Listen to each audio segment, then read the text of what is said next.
This podcast is proud to be part of the TalkSPORT Fan Network. TalkSPORT. Powered by fans.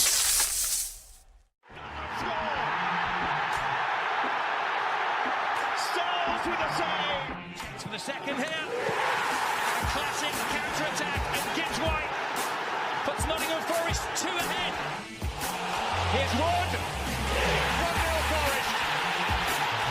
To the goal. Has made an even bigger difference there. Nottingham Forest have snatched the lead at Anfield. Hello, welcome to this post-match edition of Red Side of the Trent. It took 39 days for Ange Postecoglou to lose his job at Nottingham Forest, which is the shortest managerial stint in our club's history. 18 minutes after the final whistle, Marinakis had had enough and has axed the Australian or Greek or whatever you want to call him these days, every other name under the sun. Delighted to be joined by Reece Lane and Christian Brown, who has literally just got in from Kent, and he said he would probably be sacked by the time he got back to Kent. He hadn't even got out of Nottingham. Christian, how are you? Mate, I said to Cape Mossy in function, I was still in West Bridgeford Chippy when I got the news came through. I was in the queue and someone just went, "Yeah, he's gone," and everyone just looked at their phones. I'm all right. Yeah, it's obviously never nice to go through a 7-hour journey and watch us concede 3 goals, but it's sort of bittersweet, really, isn't it? Because as much as I don't like and never want Forest to lose, at least this one's made more tolerable by the fact that it's over. Yeah. So That's it. Reece, are you well? Yes, obviously aside from the Forest feelings, but yeah, I'm good, mate. Are you? I mean, I'm all right. I'm actually a lot more calm than I thought I would be about the whole situation, because I think it was always coming, and I actually don't think the crowd today were even like that against Ange today. I actually thought the crowd were quite good for a large portion of the game until Chelsea ended it in 6 minutes of the second half, where we just It was just apathy. Like, even just walking into the game, it was flat. It was completely flat. Like standing where we were, like up at Bridgeford, it was completely flat. No one wanted to be there. And it just had that sort of feel to it. And then obviously, first half was good. We at least got people excited. And then, like you said, once that 6-minute period happened, it's just like, right, okay, yeah. People didn't have the energy to sort of call for his head or anything like that. They weren't even joining him in a chance. It was just acceptance that this was the end and just walked out the grounds. So I agree with Christian. Like the pre-match was flat. I don't know whether that's because it's an early kick-off, which they aren't ideal. Let's be honest. Obviously now summer is long gone. But like Christian said, once the game got underway, the crowd was there because the players in the first half showed us something. And as we see in English football, the crowd reacts to the game. But yeah, I mean, let's be honest, right? I know there's this narrative that the crowd's been against Ange. It hasn't, aside from the Michelin game right at the end of the game where it turned. Aside from that, it's not like we've gone in today and folk have started booing or there's been banners out from the off. That's just not true, is it? So there was one banner out, to be fair. Yeah, but I mean, was it from the off though? No, it came out I think it came out after the second goal, to be fair. And yeah, I just caught this like glimpse to my right. It was in Upper Clough. I don't know whoever did it. I don't know if if you saw it at home on your TVs or whatever else. But yeah, you said Ange out, and that meme of him is like the AI picture of him as a clown. And there was like 4 of those dotted in the corners. Yeah, I know the narrative's been placed that people haven't wanted it to work for Ange. Everyone's wanted it to work for Ange because it benefits the club, and the club's more important than anybody who's in the dugout. But unfortunately, the statements we made when he was appointed, that as did many others, have been true, unfortunately. Yeah, we're just going to go through some comments in the chat. So, Ange out from NFFC 2000. The way in which this club operates is beyond amateurish. Nothing but a circus. Deserve everything, and that's coming to the Marinakis. Hasn't got a clue. James Tastic, glad he is gone. So I just think, sorry, they're all having a conversation between this. NFFC 2000 is also he's Fawaz, but willing to splash, lucky with a couple of appointments. I'm not sure about that. I do think that's a little bit beyond. Tom Newton, obviously a member here. It's going to be mostly about Ange, and rightly slow. But for me, Sells was culpable for all 3 goals today. 3 centre backs didn't help for the first, but the 2-3 were his fault, being awful this season. I mean, we did talk about that off air briefly, but we'll go through the game first of all, and then we'll get right into the Ange chat, because there's a lot of stuff to like surrounding it. But we've said this for a few weeks. He didn't help himself by not identifying a system and not identifying a team. He made 5 changes again today from the Newcastle game. So he brought in Sangare, Zinchenko, Murillo, Taiwo, who's not played a minute since pre-season, and Douglas Luiz coming back in for Cunha, Yates, Wood, and Doy and Savona. And we left out Cali Mwendo, no Backward, no Hutchinson on not even in the squad, no McAtee in the squad. Happy birthday, James McAtee, by the way. Yeah, I mean, James McAtee probably actually quite happy because he might actually get a game. Do you know what I mean? I know he's not hit the ground tonight, can't he? I know he's not hit the ground running or anything, and some of them haven't like not really had a chance, but he's just making too many changes. But I mean, what did you make of the team when you got that as an Av, Christian? Because it was a bit bewildering, to be honest. People laughed. I mean, people genuinely laughed when they saw Taiwo starting the game. I mean, that's not a slight on Taiwo at all. Obviously, we love him to pieces. We owe him so much to the club, but the bloke's not played since pre-season. Sorry, he's had no part whatsoever in any Premier League game, and you're just throwing him in from the off against Chelsea. It's like the bit from Mike Bassett. It's a last roll of dice from a desperate man. It's like, you know, it was just bizarre, completely bizarre. Again, like, we couldn't work out, was it a 5-4-1 again? I don't even know what the formation was, to be honest. When we were pressing it, like Gibbs White was up front with Tyler anyway. But it was just surreal. It's surreal again, and you know, it was just, we all sort of knew that. Again, we didn't know what he was going to go with. We didn't know what the system was going to be going into the game. It just felt like a man just throwing things at a wall and hoping something stuck, to be honest. And when you've had 2 weeks of training, I mean, what made the McAtee, Callum Mwendo backward and Hutchinson omissions even more baffling? He's just had 2 weeks of them. 2 weeks, like, he's craved this time being on the training field. He's had 2 weeks of those 4 players. He's gone, sorry, mate, you're all right. What message does that send out? It was just baffling. I think, you know, I didn't even have the words in me to get angry about it. I was just like, all right, this is it. And then it's, you know, we're going into the ground sort of half expecting what the outcome is to be. But yeah, I mean, it was just very confusing. Very, very confusing. Yeah, I mean, it was confusing, Reece, but actually I thought it was working to an extent, because I thought we put Chelsea under a lot of pressure. Taiwo was giving Achempong and was it Chalobah at centre half for Chelsea a lot of issues, and we was getting around them. We just couldn't finish our dinner. Like Anderson not pulling the trigger, Morgan Gibbs White not hitting the target, and then just balls maybe not falling for us. But it looked okay, and even from a defensive standpoint, it looked okay. And then the second half was just a complete disaster. Look, mate, you won't get a better time, in my opinion, to play Chelsea because of their injuries. You know, you've got 2 centre-halves missing. Cole Palmer, you'd probably say, is their best player missing. Caicedo, who's on the bench, who's probably been, their best player this season, would we say? One of the best centre mid in Enzo Fernandez was missing. They spent over 100 million on.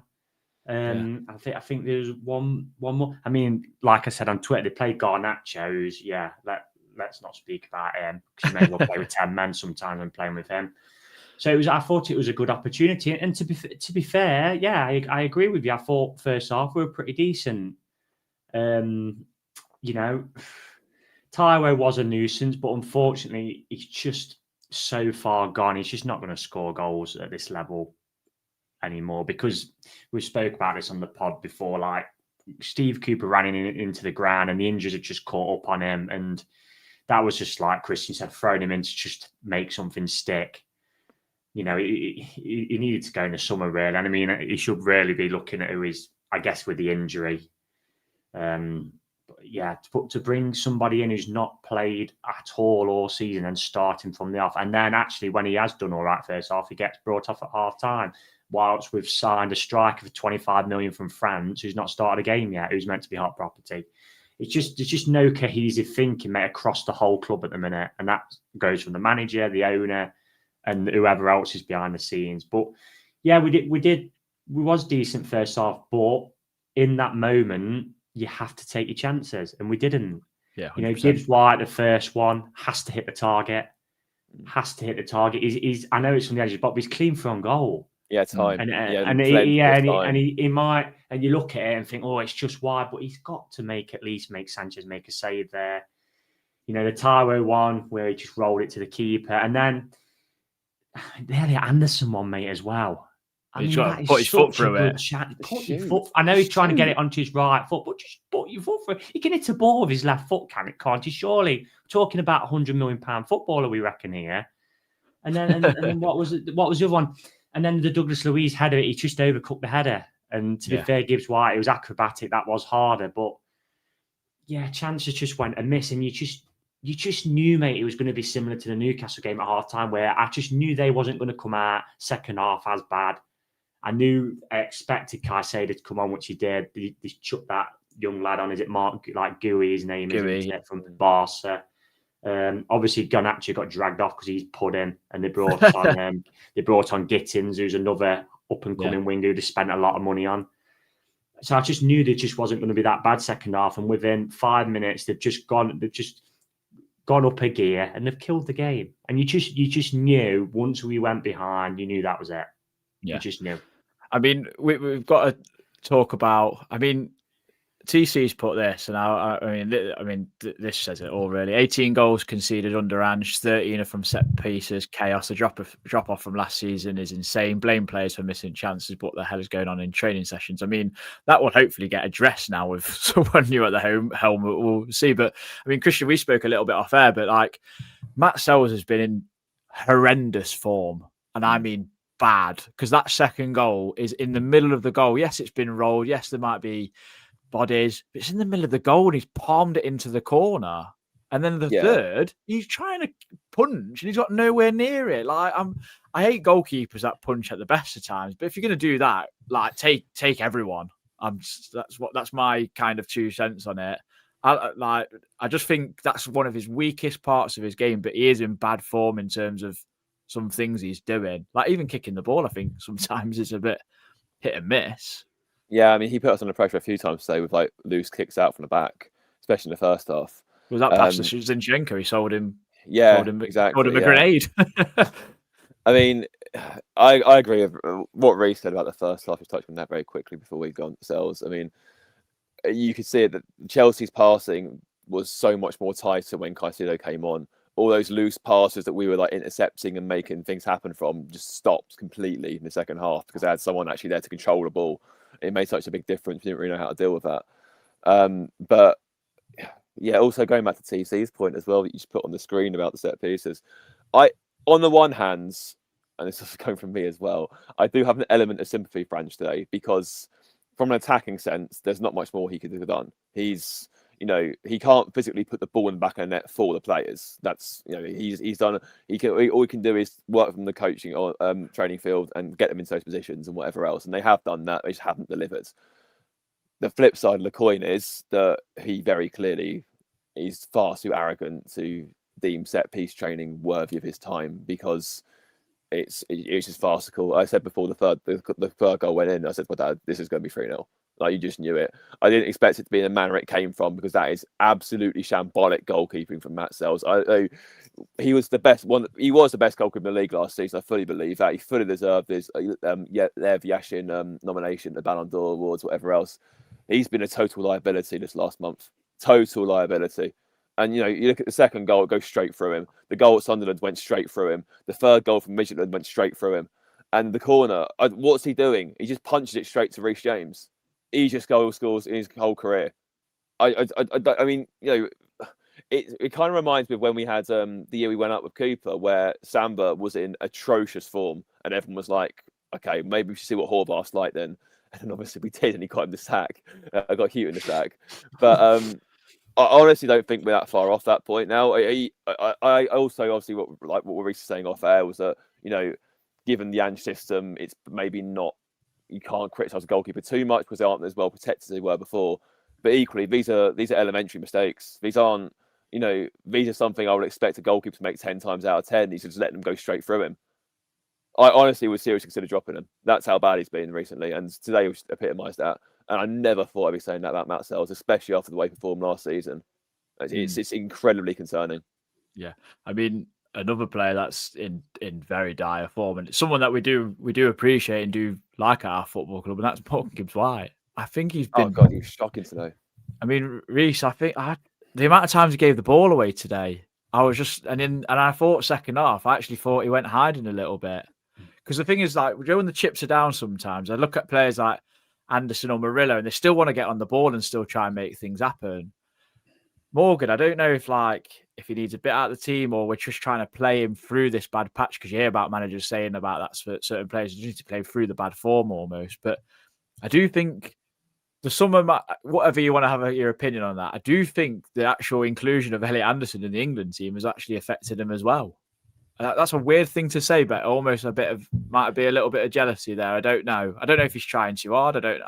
I'm intrigued to hear what you've got to say on the matter. What was that I said in the summer? Did I say that at number 8 position next to Rice is up for grabs? Because obviously, I think we all did. Anderson's took, hasn't he? Look, I'm not gonna say this player, that player, because as a teammate, there is all of them. The lot of them are under par. There isn't anybody I'm looking at in that team at the minute and thinking you're as good as you can be. And even the ones who are getting close to that, like Anderson, for example, that one today, that the chance first half. Yeah, he should be shooting. He should be shooting, mate. That's just really poor. All of them. So that's why, and that all unfortunately falls down to the manager. You know, I agree with Christian. The manager can't put the ball in net for him, but we've seen it in football. Players down tools or whatever you want to call it are not playing at the level because the focus, the concentration, the effort just isn't there. And we've seen it as a collective. I just watching him today, and like the concentration levels and that are just nowhere near what it was last season. Nowhere near. And it's like the first goal's a free header. Murillo's got 2 people on him, and we're playing with a back three centre backs, and Murillo's marking 2 players, and one peels off, free header 6 yards out. The goalkeeper can't do anything there. Sells free header 6 yards out. He can't do anything. The second, it's gone straight for him. But as a goalkeeper, you'd be fuming with your wall there, because it's just broken up and it's gone straight through it, and it's just made him look an idiot. And he should do better, no doubt. But you set a wall up to basically stay strong, not that it goes like a sieve and it's got holes in it. And I mean, and then the third, I mean, Sells, that is his weakness. I've said that ever since we've had him. He's just coming off his line. He's made a hash of it. And even then, mate, Nico Williams is marking Reece James, loses concentration, loses his man, and he just rolls it in. So it's the lot of them, and they're just clearly not playing for this manager, and that's why he's been sacked. That's why we haven't won any games. They're just not having him. That's why the performance levels have dropped, and this is how it works in football. Logic doesn't apply to football, doesn't it? The stupid thing is, like we said before we come on air, like that chance of Jesus. When the chips are high and the players are comfortable who they're playing for, that goes in. There's just no logic applied to it, isn't it? It's just crazy. Because the thing is, some people might scoff at that, but you look at Chris Wood last season, his conversion rate was ridiculous. This season, it's like it's got apart from the first game of the season, he's got 2 lead boots on sometimes. It's like, as a fan, I don't feel like, what was it, 12 signings maybe some. I don't really feel any attachment to any of them, and I still feel in my mind that I've not seen enough of them to kind of make judgments, because it's been this bad period under Ange, and like you said, Adam, at the start, it's just chopping and changing all the time, and it's like as if he's going to say, "Well, I've given everybody a chance and they've all let me down," and the last one off the rank today was Taiwo, and then got £125 million worth of players who can't even make the bench, and first off, like the amount of space we had down the wings, etc. You're just crying out for like an out-and-out winger or someone to run in behind him. Like if he would have started Callum Owendo today, for example, but he can't even get on the bench. And then it's like as well with the Sells with the kicking out. Zinchenko is just not right for this side, mate. And every time he kick, it's just so slow. Like there was one where Sells played it out to him, and it was probably a bit short, but because Zinchenko's caught on his heels, Reece James just ran ahead of him and got it. Yeah. And it's just, that's why the players have to take some blame, because they do this, mate. They don't fancy managing. you know, they kind of half down tools, don't they? But across the board, I'm not going to be picking certain players out because there's so many of them. I mean, who today played well, would you say? Douglas Luiz, I thought Douglas Luiz and shouldn't have come off. He shouldn't have come off. Sangare was excellent, actually. He was probably the only one. Yeah, and he had that shot on the edge of the box where he had time to compose himself. And what does he do? Balloon it into the Trent end. Yeah. Players are just doing stupid things what they wouldn't do last season because they're just not. They just wasn't having the manager, mate. It just wasn't having it. That's how football works. We've seen it all before. We saw it with Chris Hughton. We had that absolute disaster at Middlesbrough. And you're thinking, oh my God, he's got sacked. What do we do game after? We go to Huddersfield. We keep a clean sheet. We win 2-0. That's just how weird football is, unfortunately. Yeah, Reece, you're getting some love in the comments. Reece is correct here. The players don't want to play for the manager, clear as day. Tom Newton, it seems Ange arrived with zero knowledge of the makeup of the squad.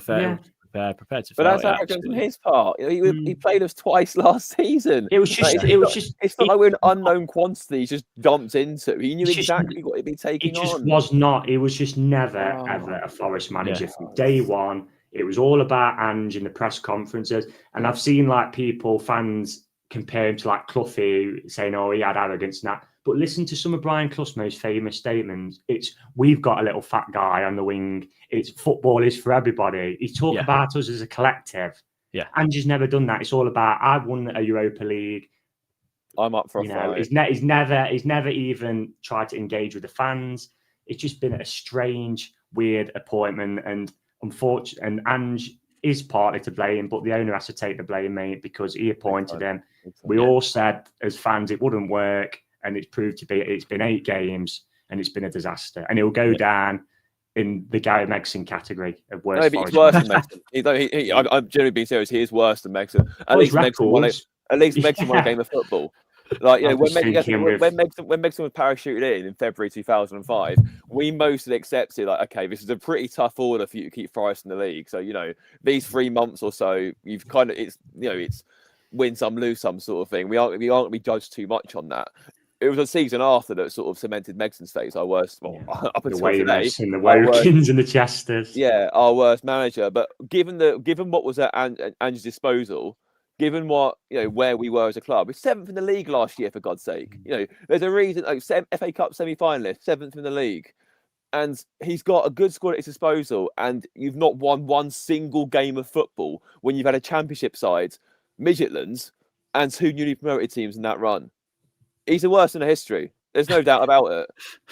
I love that. That's getting still be Let him go back to the Farmers League. He's not there. Let him go back to St Mirren. Let him go back to Livingston. Let him go back to the bloody factory workers who made my Honda Civic. Let him go manage them lot.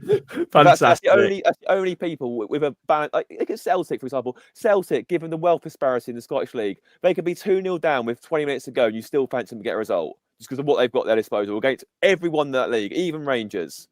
So when you tell me, he's won a few trophies in Scotland, I don't care. It doesn't mean anything.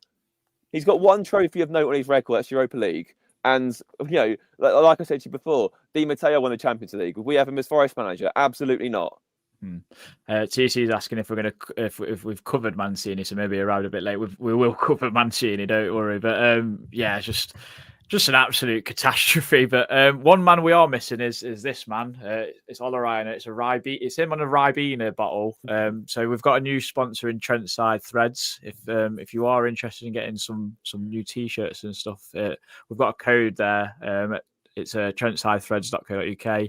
10% off. Use the code RSOT with 2 T's. Enjoy that. So no, thanks for them for sponsoring the pod. We're going to do some slept on it thoughts, guys, because there are people who've messaged in. I mean, not that we needed to sleep on it. We needed like 20-minute kip, and he's already gone. But here we go. Red side of the Trent. Slept on it thoughts.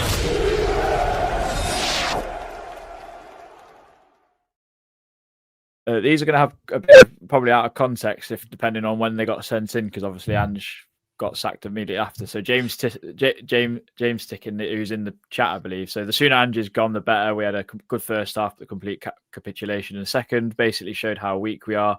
Not one of Ange's games in charge has been remotely convincing. We should have been winning games for a few weeks, but instead we get this. Carl Booth, thank goodness he's gone. He was never the right man for us. We all knew it. He should have been gone after Newcastle. Next appointment has to work or we go down. Simple as. We need to be organised and hard to beat again, and results will come.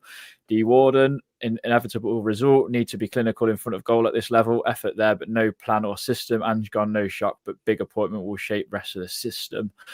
Josh Potts, just feel numb. What a horrid season so far. That game summed up Forest under Ange. Have chances in the first half, but not be clinical. Then play terrible second half. MGW poor again. We'll be lucky to get half of what Spurs wanted him to buy him for. Mark Baker, when you're that arrogant and you refuse to work on any defensive situations because your philosophy is attack, you deserve everything you get. Would love Pereira as manager as he brings the best of all worlds, but we know it's Deitch. Just got to back him now. Tom Newton, I'm sorry, but all 3 goals themselves, which we've already actually mentioned in the chat, Tom. So we'll pass on that one now. Keeping our city, the Guardian reported on Edu's Arsenal resignation on 4th of November 2024. Is that when the seeds of the current debacle were sown? Will we ever get an authoritative account of why the stop sending me horrible words to say on this podcast? Relationship at Forest collapsed so rapidly over the summer. The result is evident. I mean, everyone's got very good points there. And I mean, we'll get into the Ange kind of who's going to replace him now, because there's been several names. I know Reece sent me this actually, and I will get it up one moment. So this is the odds. I believe is it from Bet365, Reece? Yeah, that was before Mancini had been linked though. So right, okay. Change, man. Mate. So Deitch is obviously favourite. Marco Silva, Steve Cooper, who's just gotten into a new job. Steven Gerrard, who, I mean, how is he ahead of Frank Lampard? I'll never know. Jose Luis Medibilar, he's the Olympiacos manager. Sergio Conceição, Brendan Rodgers, Solskjaer, Ten Hag, Rafa Benitez. I mean, that the bottom of that list is damning.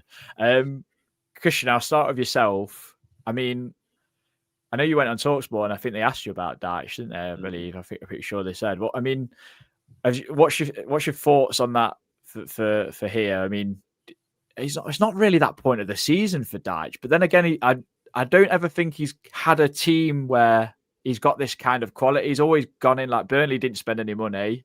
They eventually and ended up going down. Everton, he was just putting out fires all the time, and then they got rid of him the season after. Obviously, he did put all those fires out. So, what's your opinion on him, and then any other managers that kind of stick out to you? I mean, like I said to you before, I mean, the only 2 managers I consider as bad or worse than Ange, which is a very low bar, by the way, are the 2 at the bottom of that list in Ten Hag and Benitez. If it's any of them 2, just fold the club. Just there and then, just end it all. Just put us out of our misery. But as for Deitch, I mean, like I said, this is the thing. Is Deitch an improvement on Ange? Yeah, undoubtedly. There's no if, buts, and maybes about that. There's a reason why one's lost 31 out of his last 50 Premier League games, and the other one is still sought after by Premier League clubs. So, but again, as you touched upon, the bigger question is this the right time for Sean Dyche to manage Forest? Are we really at this point in the season? Has it really come to this with 30 league games still to play? It's not like we're saying this in March or anything like that. We're saying this not even at Halloween yet. So it's difficult. It is very difficult. I mean, there are pros and cons. Obviously, for Dyche, I know obviously there is a bit of a general sort of like, oh Christ, it's Sean Dyche, but I think most people will sort of look past that once Wone and Stone come back, especially amongst the older sort of fans, and they're sort of like this is proper Forest sort of thing, and it sort of makes it the knows a club thing, but which I think that will get some people on sides. He'll at least have the decency to look his interview in the face when he's giving his post-match interview and sort of be honest, so fans will appreciate that as well. What would concern me greatly is, obviously, as you touched upon, he hasn't really had a squad like this before, an opportunity like this before, whether that's just sort of like snobbing us from the rest of the Premier League, when obviously he took Burnley to 7th, for example, wasn't really given a better opportunity than that, or whether it's because that is just his sort of lane, that's his sort of pigeonhole. I don't really know. it's difficult as well. Obviously, he would like a longer term contract as well. It concerns me as well how it ended at Everton because, as Reece will know, when we went there last season, it was like today. It was just apathy. Understands the fans didn't have the energy then to get angry at the team or the players. They just resigned to it and just left. And I don't know obviously how bad those three that went down were last season. I genuinely believe Everton would have been giving them a proper run for their money had Dyche stayed the season out. So something clearly broke down there. That being said, in the 23-24 season, Everton were good. Despite points deductions, Everton were good. They had the 6th best defence in the league under Dyche. They were about mid-table for attack. I think, They would have finished 10th without the Yeah. deduction. So, that is impressive. So, it's a flip. It's a coin toss, really.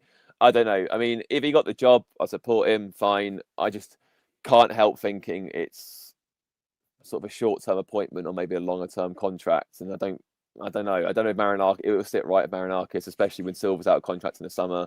But then again, we're all talking like assuming that Forest are going to stay in the Premier League, given what Ange has put us in. That's not a guarantee anymore. Obviously, we're now in the bottom 3. So, mate, obviously, Dyche has a track record of keeping clubs in the league. It's tricky. I think if he was in the dugout, I appreciate I'm sat with splinters on my arse here and not really giving you the direct answer, very much in defence, but it's kind of hard to be one way or the other because there's equal pros and cons for both sides of it. So, but there are worse appointments to be made. Yeah, I mean, Reece, what's your 2 cents worth on this on Dyche, and then maybe even talk about Mancini, because I know we spoke about it in the WhatsApp group, and you've got some really good points about that, and I kind of tended to agree with you. It's I don't know. I feel like that's kind of like that's so out of left field as well to mention him. To be honest, yeah. Well, I'm just looking at the odds now, and you've got Dyche who's 4-7, Mancini 6-4, and then you're going like quite a way down to Marco Silva's 8-1, and then like the next one up is Rafa Benitez 16s. So they're like quite far back, and then you're going like 25s, 33s, 40s, 50s for other random managers. Is it time for Sean Dyche? I mean, if you'd have said this afternoon, the answer is an absolute no. That's why it was paramount to get that appointment right, because we're now in a position where we can't get this appointment wrong, because if we do, then we are in real trouble. And that's why we're looking for kind of a manager Whaley, who's, you wouldn't say he's very ambitious thinking, but a safe pair of hands, which is what probably Sean Dyche is.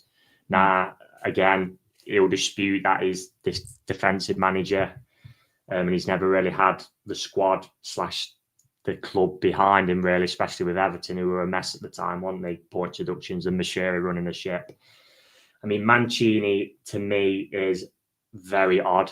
A good manager in his day, without a doubt, because he's come and won the Premier League.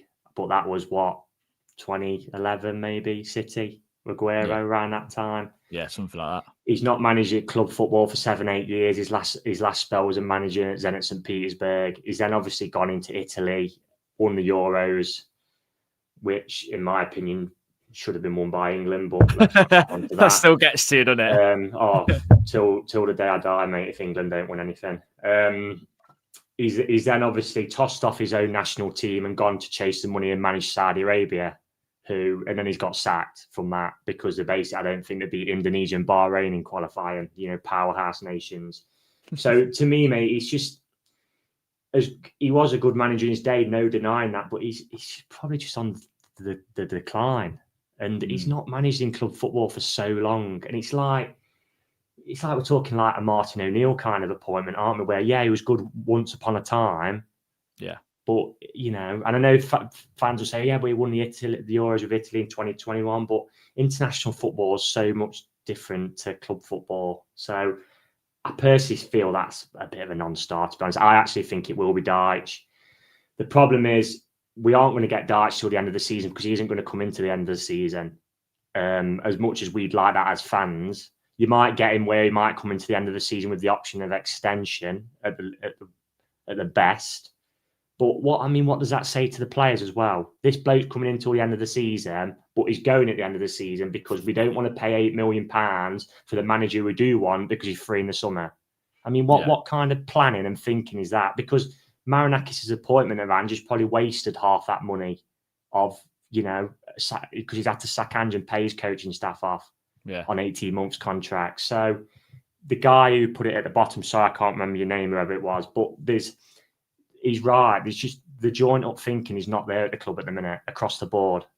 Yeah. And then, and and like I said earlier, Ange has to take some of the blame, but upstairs, the thinking is not joined up at the minute because we're scrambling around for managers. Yeah.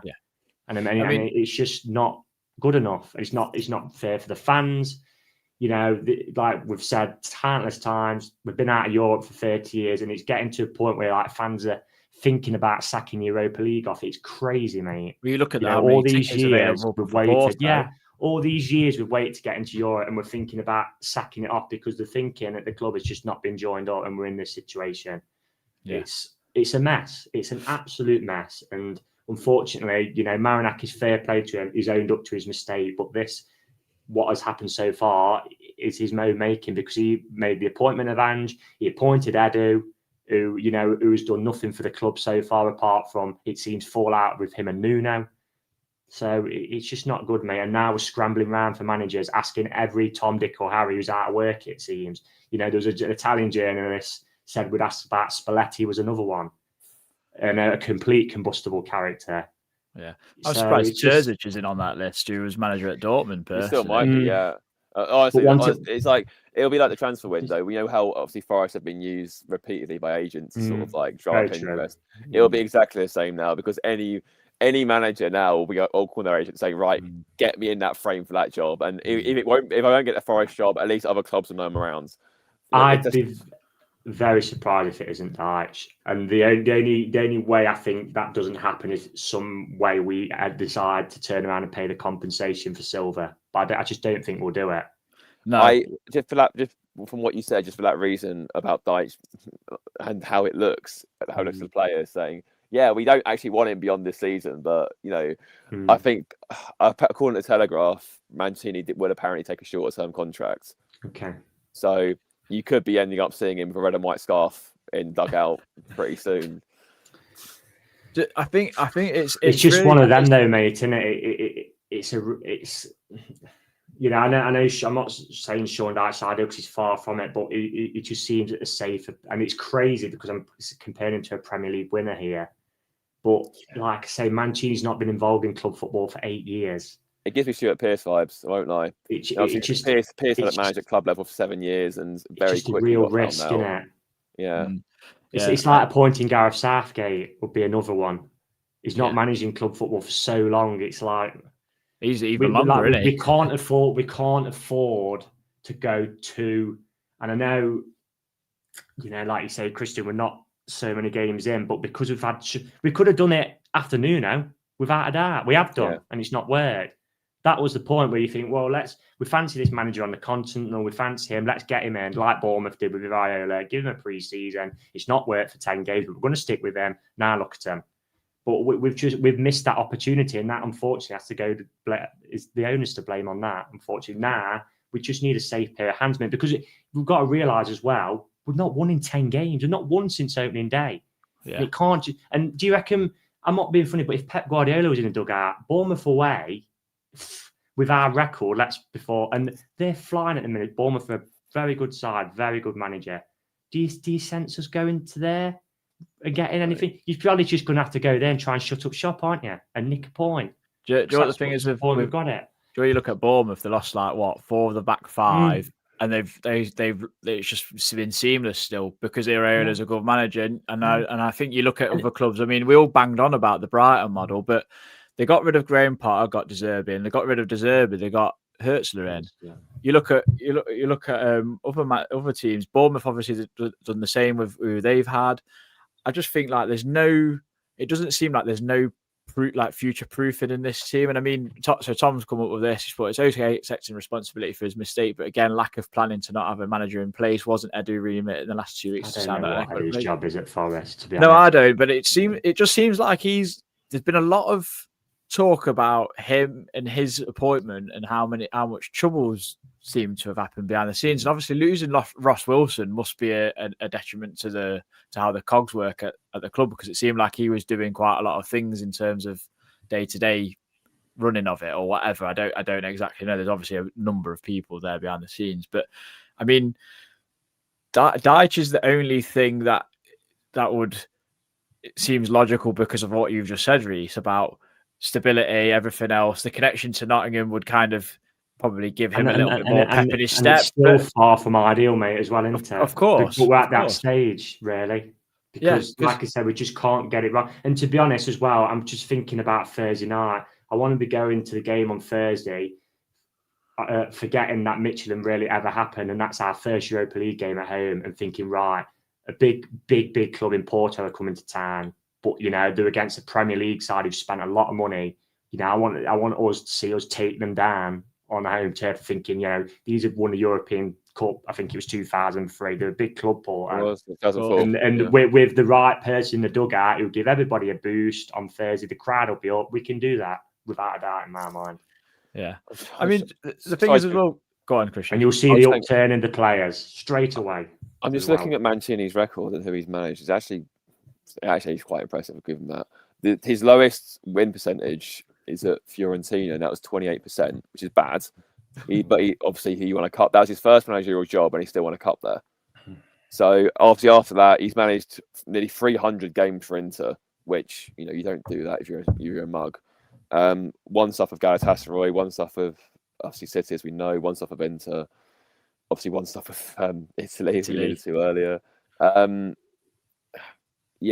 mean, do you know if he was in and around football and still managing clubs and that, and he had like a body of work? That's it. Club football. I'd be like, because obviously he's had a lot of success, as you said, but it's just that time out of club football for me. And like I said, he's just when he's money grabbing from Saudi from his own national team after he's just won the Euros with them, thanks to Mr. Southgate.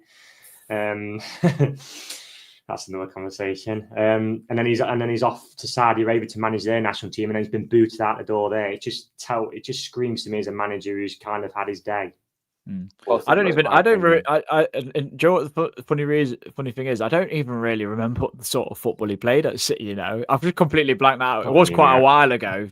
Like, let's be fair, I've slept since then, so I really can't remember. And also, football has moved on so much since. Well, let's be honest as well with that City side. Look at the investment it had in the players he had. He had the likes of Aguero, Company, Yaya Toure. They had a proper quality side. You know what I mean? Yeah. So. But I mean, I like I said, I think it will be Dyche. Do you know what the thing is, right? We're only 8 games into the Premier League and 2 into the Europa League. The season is still very much salvageable. 2 wins and you're back into the mid-table of the Premier League. And I do think, like, although it's absolutely chaotic from the outside, I still think this is a very good football team to come in and manage and get up the table and do something with. I don't think we've become bad overnight. We're just lacking the organisation. I just think the transition from Nuno football to Ange football was just too much. It needed to be somewhere in between, if not maybe a little bit less. Maybe get like 45% possession, 40% possession, and go from there. The worry for me now as well has kind of the rot set in, because obviously a lot of our squad is still from last season, where, let's be honest, we was in a brilliant position to get Champions League football, and we in the end we creeped into Europe. You know what I mean? In the Conference League, we crept in, didn't we? Really, in the end, it was like, I know we got in by quite a few points, but we're literally clawing ourselves in because his form fell off, and I just hope, because of all the chopping and the changing and all the new players and they must have so much information. The brains are trying to process it. I just hope that it's just not got to a point where there's just so all over the place. And I just, like I say, it's a mess, mate. It's an absolute mess. Yeah, I mean, where are we going from here, Christian? Like, I mean, do you think there'll be a manager in place by Porto? Do you think it'll be an interim? Like, what would you do if you're Marinakis? Are you taking your time to appoint a new manager, or are you kind of, have you made your mind up? Because this is the £1 million question. Well, actually, probably £100 million, because you get how much money to stay in this league. I don't think we're there yet in terms of panic. I still don't. I think there's plenty of football to be played, and the Premier League it can be a bit of a crazy division at times. We saw that last season with how many upsets, and Bournemouth and Palace, how they've started this season. So I still think there's a lot to happen, lots of twists and turns, as I like to say. So what would you like to see happen? Give it Reedy to the end of the season. I joke. His face. I kid. I mean, taking your logic there about how you believe the season's still salvageable, it's not over. That would, I know, obviously, it's been a gap. That would probably make you lean towards more the Mancini sort of appointment because of what he's won and what he's achieved and what, you know. I remember when you know, obviously Italy, they had a tougher route to the final than we did. Obviously, they had Spain, they had Austria. I mean, our route was pretty simple anyway, but I know they got like in the final, but Spain equally should have beat him in the semis as well. Equally, that Italy squad wasn't great, like which I can commend him for that because he actually got them punching way above their level, as we saw by the fact that they couldn't even qualify for the next World Cup afterwards, despite being European champions. 2 80-year-olds at centre half. Yeah, so you know that obviously suggests there is maybe something left in the tank. If you think the season's still salvageable, then yeah, I think Mancini maybe makes a bit more sense because if it does go wrong with Mancini, there is still the break glass option later on, I suppose. If you think we're at a point now where, yeah, it's toast, like Ange just killed the team, Ange just killed the season, which, to be fair, isn't exactly an unvalid view. But it's entirely justified given what's happened and the goals we've been conceding and everything else. Then yeah, it's Dyche because you want a safe pair of hands, and that's sort of like. But again, what does that come with? Does that come with sacking off Europa, which we've waited 3 decades for? Does that come with just noodling along to 12th or in the hope we can get 12th sort of thing and then being stuck in the summer? Because this will all happen again in the summer. That's my concern. If we do, we're going to lose a lot of players. Oh, yeah, that's going to happen regardless. I mean, thanks, Ange. That's going to happen regardless. But if you know, what worry will be is we'll get another similar situation that Dyche will have his targets, the club and Edu will have their own targets, and it'll be very clear that the manager needs to be changed before the season starts. That's my concern if we keep Dyche beyond this season, because it seems very obvious that he's going to be a firefighter appointment and they want Silver in, unless, of course, he comes in and this like Forest turn into a super team, which is possible, but anything's possible in football. I just don't know. I mean, also, to be honest, I'd ask Sirianos what he wants. He's the one who recommended Glasner before. Yeah. I think that the best point I can make on it is that we can't afford to have a transition period. That's the issue. We're at a stage now where we can't afford to have a transition. We could have had one after Nuno for a bit. We could have had, you know, a few games if we're seeing progress, but we're not with Ange. Yeah. So we're just leaking goals, aren't we? If it's that angle, it'll be Dyche because Dyche I say this for the first. So what would fourth game in was better to his reign, and you've actually seen. I think the Burnley game, Swansea's a debacle. Right, it's happened. But the Burnley game, we've all said, yeah, we've created more chances. Probably should have won that game. Dubravka's made a few good saves. Betis away again. We've gone to first time in Europe away in a generation. We've gone there, played really well, should have won the game. And you're actually seeing incremental steps of like this transition period of where we're going to get to. And then you're thinking, right, we've had these positives. Now we need to bring it into motion for the Sunderland game. And then after the Sunderland game, it's just gone like that. Off a cliff. It's just gone completely off a cliff to today, where like you're leaking 2-3 goals every single game without teams having to really break a sweat as well. 5 goals conceded last 2 games. Chelsea and Newcastle not broke sweat for any of them goals. Yeah, I think the other issue is as well is our congestion of fixtures is quite a lot, isn't it? So you a new manager comes in, you've got to play Porto, Bournemouth, Graz, Man United, Leeds. That's the problem as well, mate. Like and Ange's wanting them on the training ground to get his methods in, and you have to, you know, someone just looks at that. Like I saw Barry Bannon's interview with a podcast, and he said Danny Rowe come in, and he did it. Danny Rowe come in Chef Wednesday and knew with the squad he had that he wasn't going to play his style. He just knew he had to get some results, and that's what he said. That's what he did till pre-season. Again, he probably just need a pre-season, mate, with them. You know, and then he started to implement his style. Now Ange's like got this schedule of games where it's thick and fast. Play the games, get results, and then little incremental steps. You can't just flip it straight away. And that's half the problem, mate. We've seen in I think what Percy's gets me is interview today. That's why the players look confused, because it's too much, too soon. What gets me is that, like, this is what I said in the TalkSPORT interview. We lost to Arsenal. We used Nuno's plan and lost to Arsenal. That's not an out of the ordinary experience. Forest losing 3-0 at Arsenal. It happened last season in pretty much identical circumstances. In his presser afterwards, he was like, right, okay, we start on Wednesday then. And then it just went from, okay, we'll go gradual changes, like as you suggested, Reece, which would be a careful, thought-out approach to, this is who we are, mate. Literally like that. You've got to think, and that's why he's got the sack.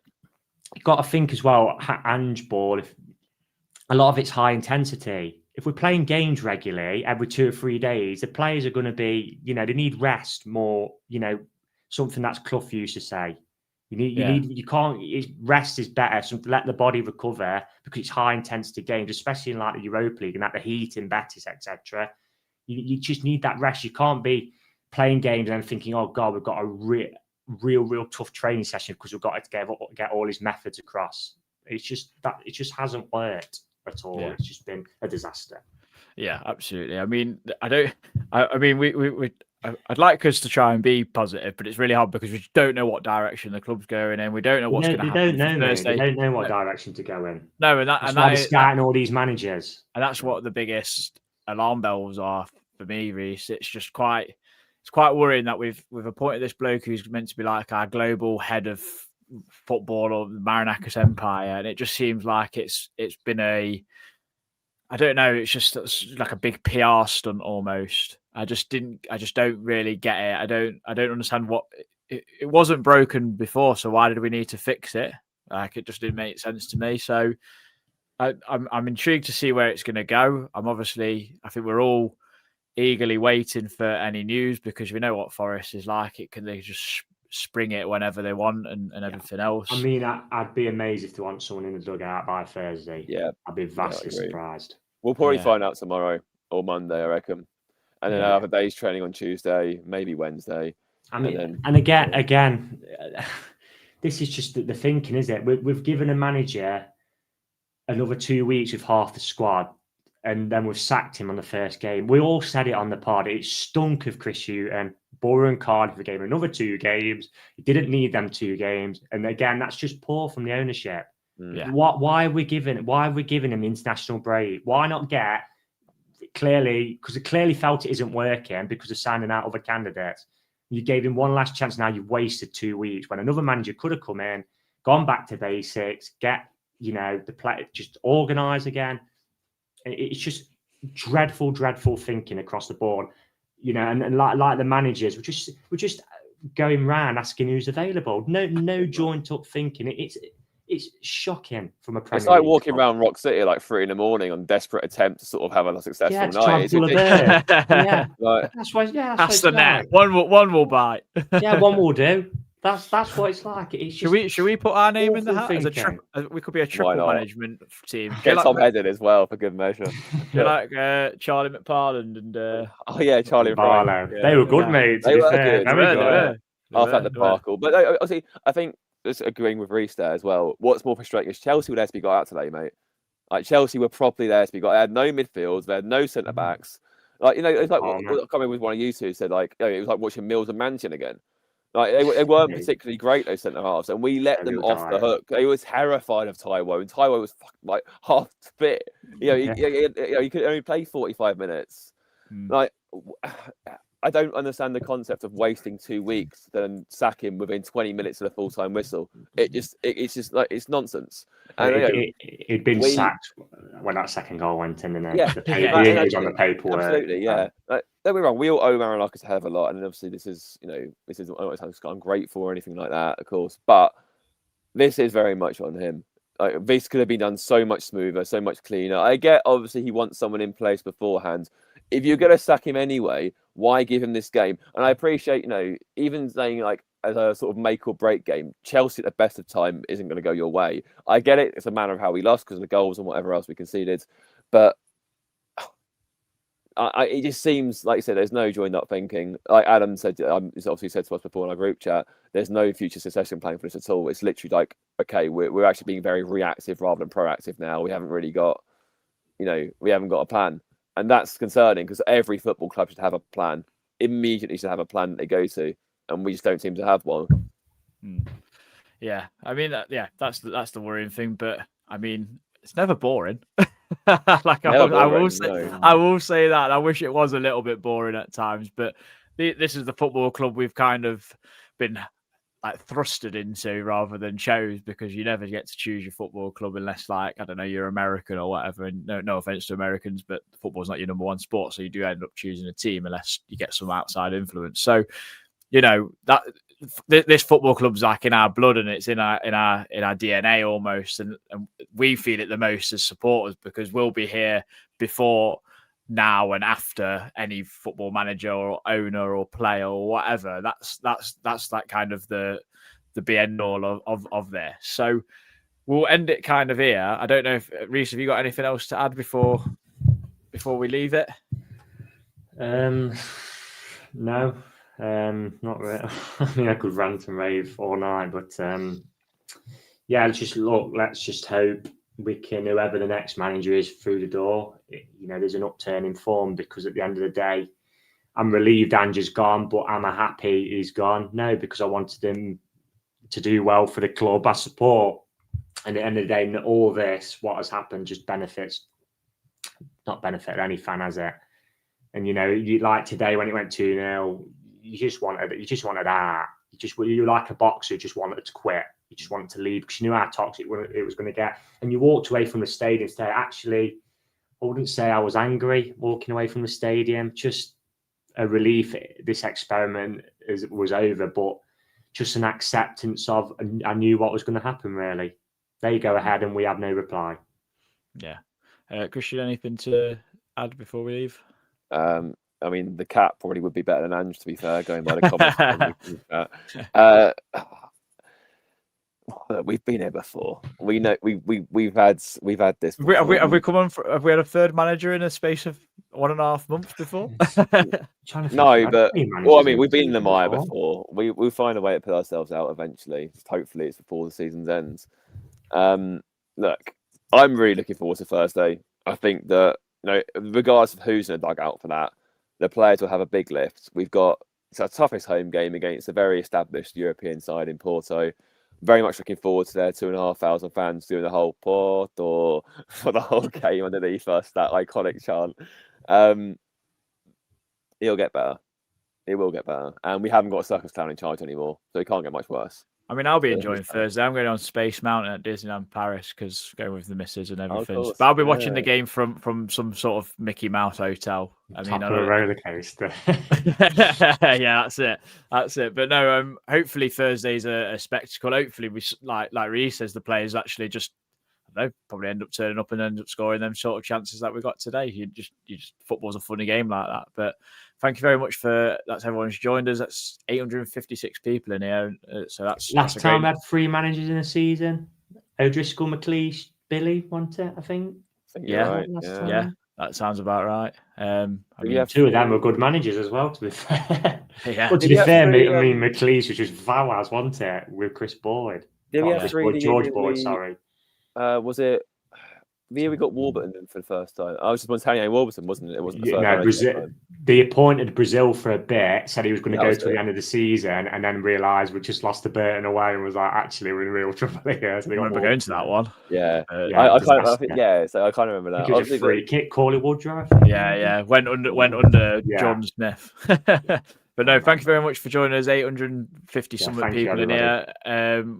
Thank you, obviously, Trentside Threads. Do check them out on Google everywhere.